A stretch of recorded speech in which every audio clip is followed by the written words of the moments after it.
Well, it's Wednesday night, and I just got done watching my one-time appointment viewing show, which sadly is not anymore, Wheel of Fortune. And after watching Wheel tonight, I felt like doing this video just to get some things off my chest about why it's not appointment viewing anymore. Most of you who remember my old Downs A530 channel before Sony, among others, decided that they would get pissy about some of the shows and take them down, is that I loved Wheel of Fortune, and I loved the classic episodes. My parents told me a lot of times that I would giggle at the sound effects when I was a baby, like I would giggle at the bankrupt slide whistle and the puzzle reveal cue. And as I got older, I played along with it more, and that and Jeopardy I would never miss every night, 7 to 7:30 on my NBC station in Detroit. But now, Jeopardy more so, I still watch more often than not because my appreciation for that show gets bigger every year as I get older. Wheel, I've gone from I have to watch really to I have to decide whether or not I want to tolerate it that night, and that's not a very good sign for your show. But tonight, it wasn't the worst of all time, but this contestant in the bonus round really blew me away. This show has been on the air in syndication for nearly 30 years. Since 1988, you get the same 5 consonants and a vowel to start off a puzzle. So why do you choose an L? That I can kind of forgive a little bit, but then she compounded matters by choosing the letter P after she had already picked it as one of her 3 consonants several minutes before. Are you high? Are you not even paying attention to the letters? You just randomly picking stuff? There's a reason why there's a used letter board there to help you out. Obviously, this woman didn't use it, and ultimately she missed the bonus puzzle, so she got karma where she deserved it. But it just speaks to why I don't watch as many modern game shows as I used to, or as many game shows as I used to. The contestants are just mind-numbingly bad. Mind-numbingly stupid. And they're stupid on a lot of shows. Like Price is Right, you get a lot of stupid contestants every day. I don't know how Drew Carey gets through a taping without wanting to strangle some of these contestants for just being complete imbeciles. And it's not a direct reflection on him. His hosting is not as good as Bob Barker, but that's not the story of this video. I couldn't stand the contestants on that show. I couldn't stand the contestants probably on Let's Make a Deal, although I don't watch it, so I don't really know. Family Feud, I like how Steve Harvey, at least with Steve Harvey, you get him grilling the contestants and getting some good one-liners in. That makes it more fun to watch. And even a show like Millionaire, they have a boatload of buffoons who come in and just are complete imbeciles, and I don't watch that much anymore either. Jeopardy's really the only show where you can't be a complete idiot and still win. You have to have at least a little bit of knowledge on Jeopardy. Wheel of Fortune, I think more than any show, even Price is Right, rewards stupidity because you can still dumb luck your way into big money. And it's obviously because of the random element of the wheel. All it takes is one good spin and you can make big money. But boy, some of the contestant strategies, I don't know if it's so much. You can say things like stage fright and stuff like that, and maybe they're kind of, because obviously they're not used to the spotlight being on them, so they might be nervous. I can get that. I can get maybe because you shoot in the morning, because from what I heard, they shoot in the morning. You might drink too much coffee, you get a little jittery. I can understand that kind of thing, but it cannot all be coffee and nerves.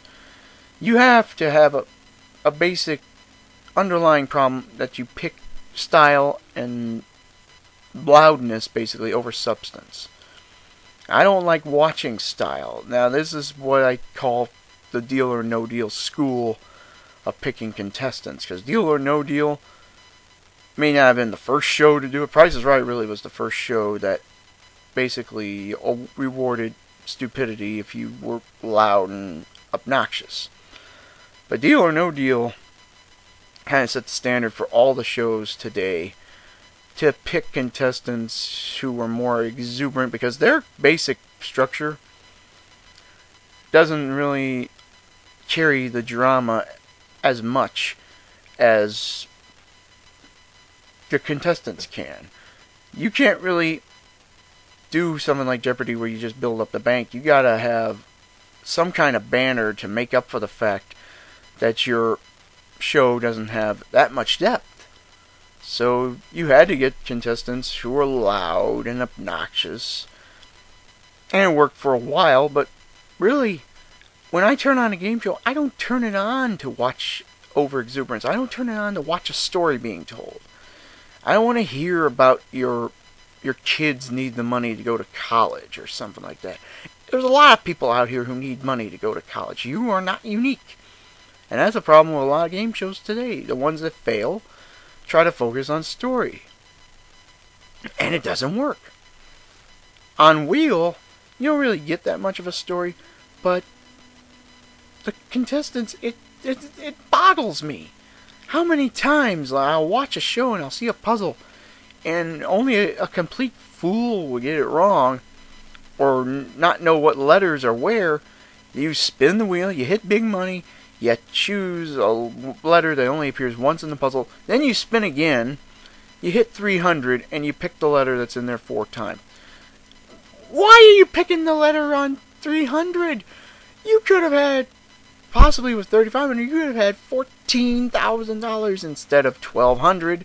Let's see, 14,000, 1,200. I'm going to go for 14,000. And that happens so many times. You can't blame it all on nerves. It has to be a blatant stupidity factor in it.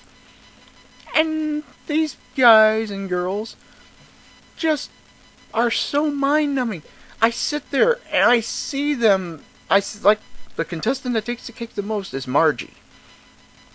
I still have not forgotten Picture Skay Pineapple Plantations. Not only did she get the puzzle wrong, she mispronounced the word so badly you would think she had done it just for a skit on Saturday Night Live or something. That's how badly she pronounced it. And then there was the mystery round where she risked almost 10 grand. I could see if you had $1,000 in the bank, why the hell are you risking 10 grand? And I think a trip too, to have a chance that there could be a bankrupt.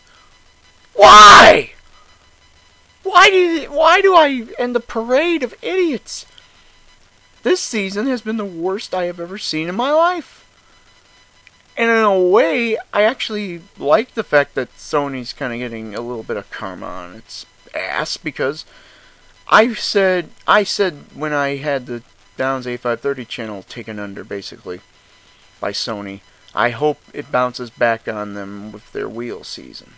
And it has, really. If you've watched Wheel this year, there have been a lot of losses, and the bonus round is really not very interesting anymore. I've jokingly dubbed it the $30,000 bonus round because you see more often than not they play for 30 grand.